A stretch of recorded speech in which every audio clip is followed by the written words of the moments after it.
Hi guys, I'm Brandie. Welcome to Mojo Supply Co. Welcome to our channel. We believe anybody can make their own jewelry with a little bit of help. And today we are inspired by the Martha Stewart magazine that just published with a bunch of Mojo jewelry, by the way. We couldn't be more thankful, but how fitting is this?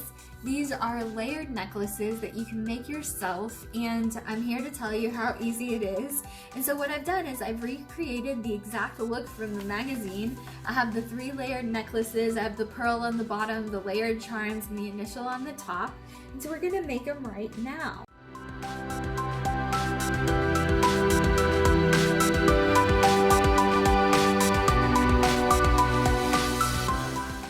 First necklace on the bottom is the Sarah Pearl, and the Sarah Pearl is a freshwater pearl. They're all different, they're gorgeous, and they have these veils attached to them. And a veil, if you've never made jewelry, is just a big loop that's already attached to the pendant.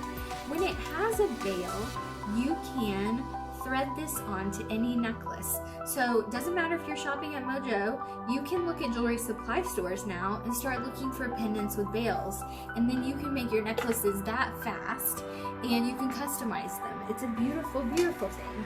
And so then on the second necklace she has around her neck, which I've done here, she's got layered charms. So we're going to take our necklace, we're going to take our flat nose pliers first, and we're going to grab a jump ring. I have a split jump ring right here, which means it's just already been cut for us.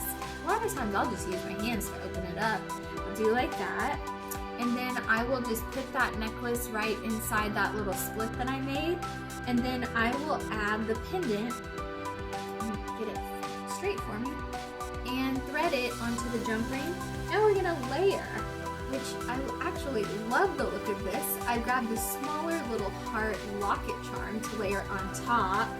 It just looks so collected. And now we're gonna grab our pointy nose pliers. You could use different pair. All you're doing is just closing it, and that necklace is totally done now. So there's your second layered charm necklace. And last but not least, personalized jewelry is the thing. It's pretty expensive, right? When you want to get your own customized piece with your zodiac sign or your initial. So at Mojo we have all kinds of different personalized jewelry. So I thought I'd show you this one because this initial, this round little gold initial, is exactly what we have here. It already has the jump ring attached. So you saw that I was able to slide that right on our Isla necklace, which is what she has right here, the Isla necklace on top. And you're done. So there's your 3 layered charms, and I hope you enjoyed recreating the look. Let me know if we can do anything to help you. Comments down below, subscribe please, and I will see you next time. Bye guys.